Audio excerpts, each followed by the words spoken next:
Le premier ministre ontarien Doug Ford est la cible de la colère des Franco-Ontariens.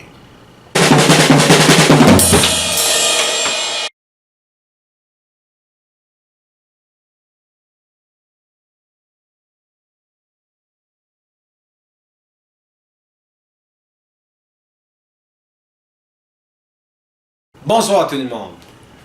Mon prochain vidéo, je veux vous parler des coupures gouvernementales de Doug Ford en Ontario. Donc, avant que je commence avec mes analyses de toutes les coupures, je veux commencer avec les faits. Selon le reportage de Radio-Canada, le gouvernement Ford coupera 2 commissaires et un intervenant provincial. Ils sont le commissaire au service en français. Effectivement, ça élimine la position du commissaire François Boileau. Le commissaire à l'environnement, l'intervenant provincial en faveur des enfants et des jeunes. Ça, c'est les 3 départements, les 3 commissaires qui ont été coupés. Avec ces coupures, l'Ombudsman ontarien sera responsable des plaintes. Les employés sont transférés à l'Ombudsman. Ceci inclut les plaintes des services en français. Ford a réduit les commissaires indépendants de 9 à 6. Puis ça, c'est ici, en mai de 2019. Le gouvernement provincial a aussi décidé de ne pas procéder avec la création de l'Université de la langue française de l'Ontario. Selon le reportage de TFO, la ministre de la Formation des collèges et universités, Mme Mary Lee Fullerton, explique que c'est à cause des finances de la province après que 15 ans sous les libéraux de Dalton McGuinty et Kathleen Wynne. Elle a aussi dit que le projet n'est plus viable. Ça, c'est une décision qui a fait réagir les Franco-Ontariens, car le gouvernement provincial a dit, le 23 juillet, que l'université sera bâtie sous les progressistes conservateurs. Mais ce n'est pas la seule institution postsecondaire qui a été affectée. Selon le reportage du Globe and Mail, le gouvernement ontarien a décidé de ne pas financer 3 campus satellites dans la région de Toronto. Le premier, c'était un campus de York University en partenariat avec Seneca College en Markham. Le deuxième, c'était un campus satellite de Wilfrid Laurier University en Milton. Puis le troisième, c'était un campus de Ryerson University en partenariat avec Sheridan University en Brampton. Cette décision a été faite au mois d'octobre. Fullerton a affirmé, selon le reportage de TFO, que la province va grandir les études postsecondaires existantes pour produire des opportunités aux étudiants francophones. Ça inclut les programmes dans l'Université d'Ottawa, l'Université Laurentienne, le Collège Boréal, la Cité collégiale, le campus de Glendon de York University et l'Université de Hearst.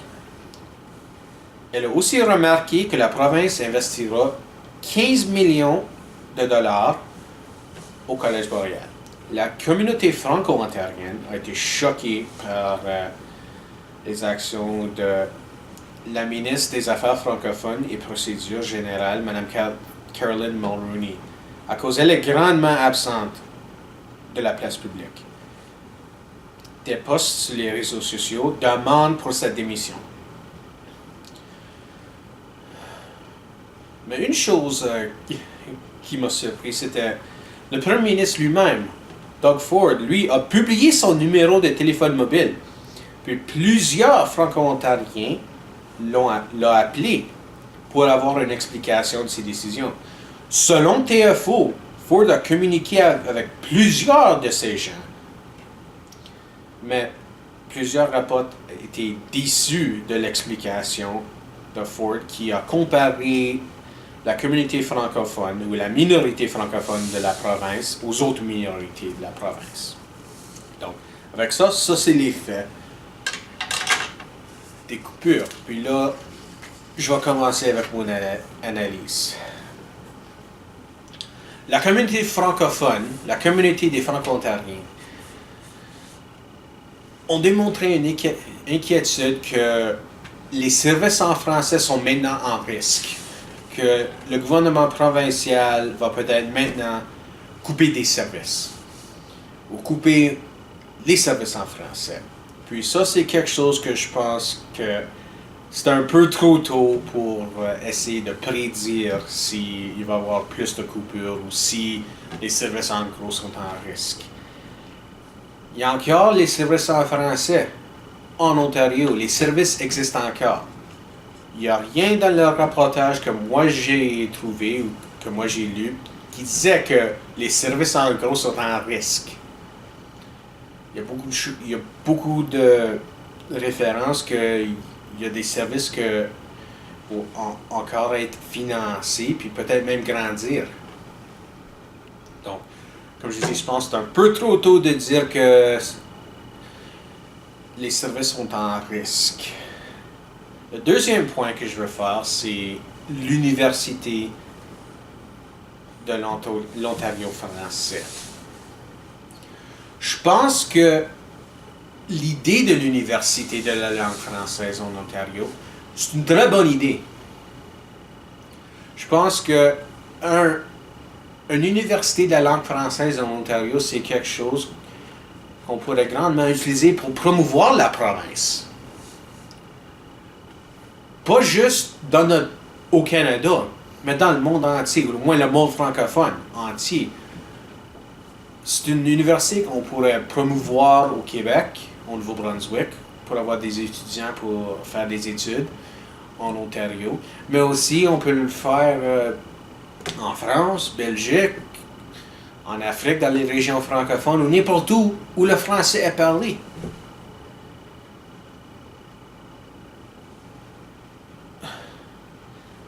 L'idée, c'est une bonne idée. Mais malheureusement, même si c'est une bonne idée, ça ne veut pas dire que c'est quelque chose qu'on devrait faire si on n'a pas assez d'argent pour le bâtir sans faire sauter notre dette.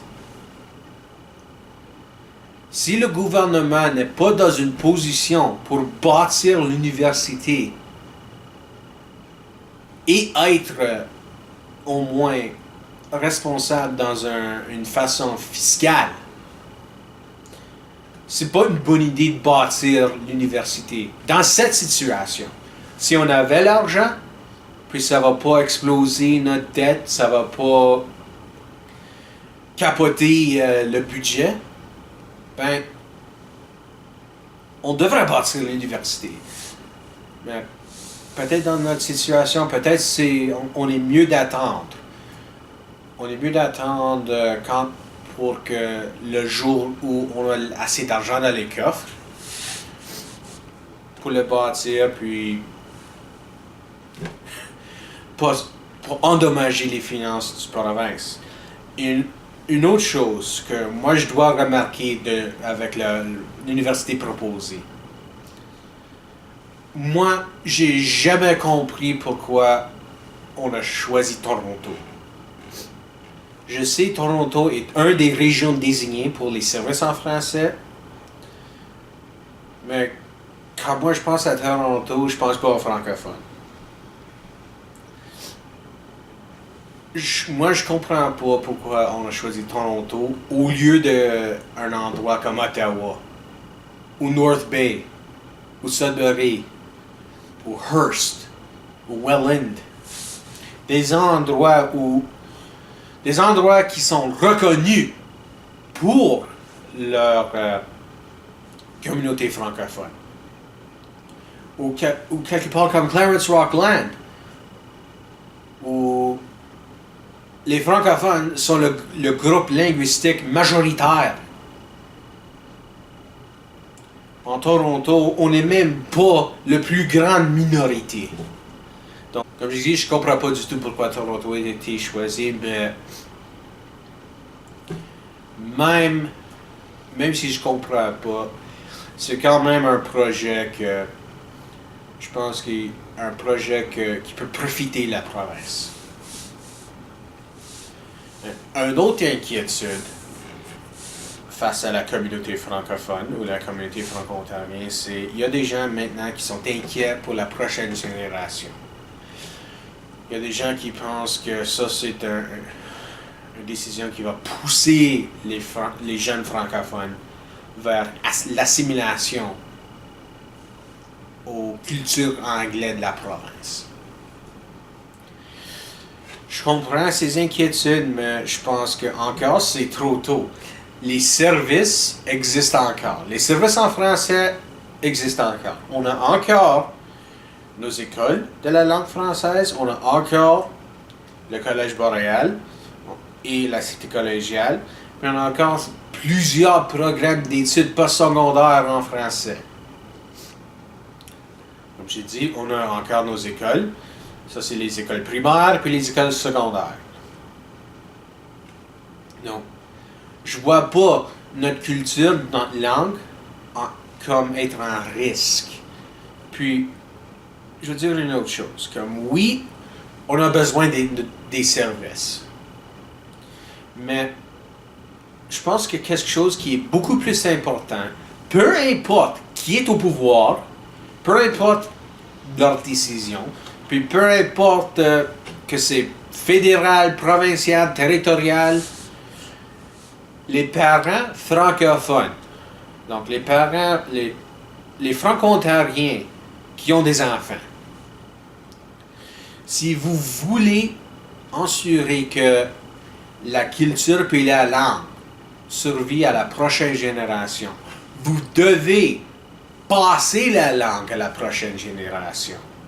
Passer la culture à la prochaine génération.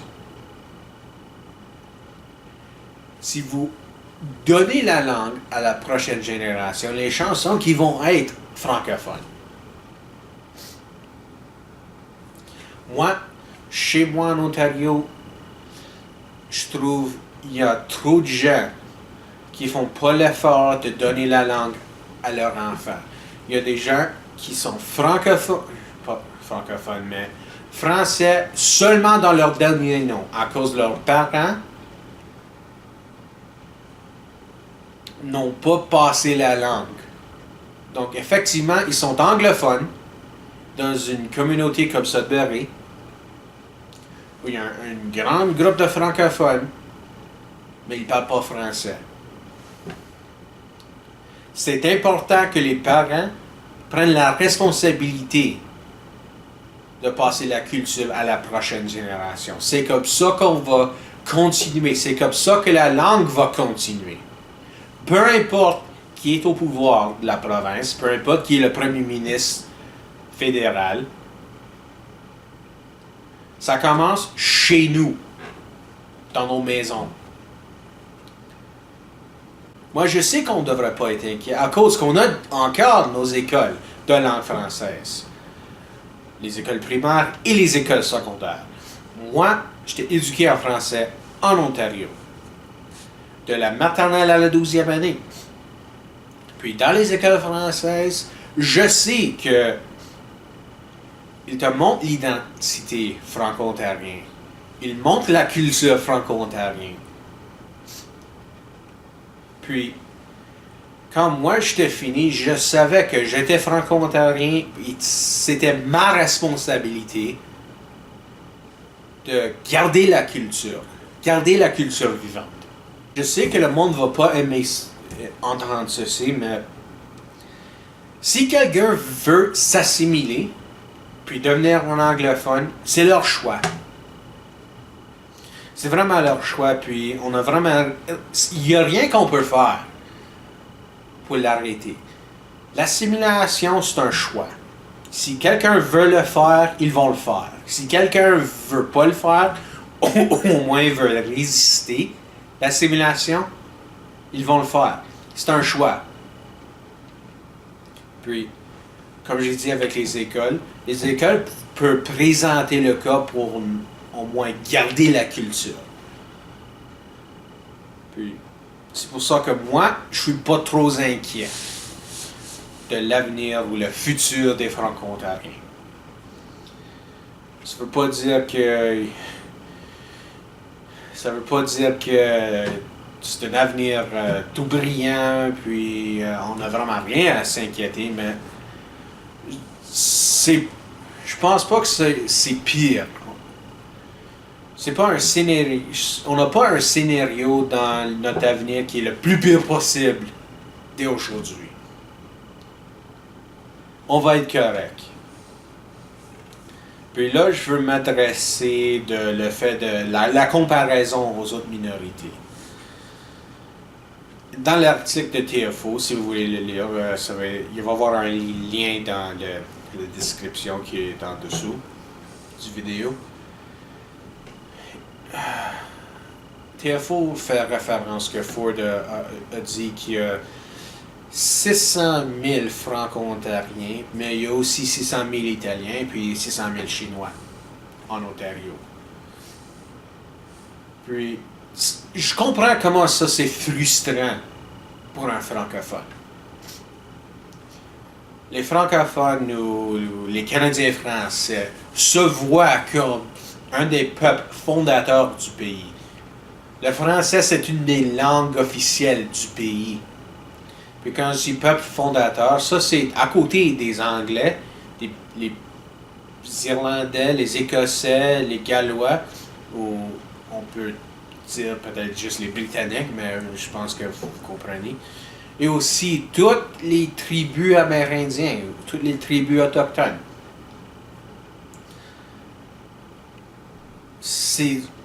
On va dire, c'est trois groupes. Les Français, les Britanniques, puis les Autochtones. Sont les peuples fondateurs du pays. Puis c'est comme ça que les Franco-Ontariens se voient, un des peuples fondateurs. Je pense que peut-être il aurait pu expliquer la situation d'une façon plus efficace. Je pense que peut-être expliquer que les finances du province sont pas assez bonnes, que le gouvernement est dans une position où il doit couper des services ou les commissariats à cause l'Ontario.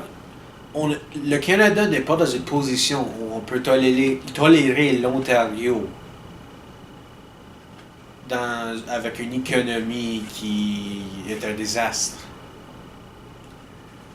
Un Ontario qui a besoin des paiements de la prééquation. Un tiers de tout le pays, de tout le Canada, est dans l'Ontario. L'économie de l'Ontario a besoin d'efforts.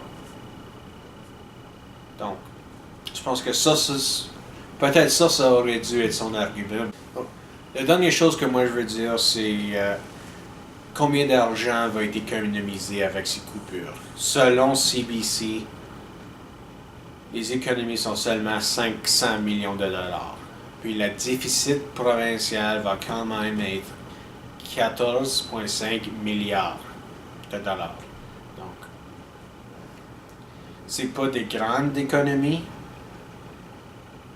mais de telle façon, je pense que l'Ontario est dans une position où on doit réévaluer la situation provinciale.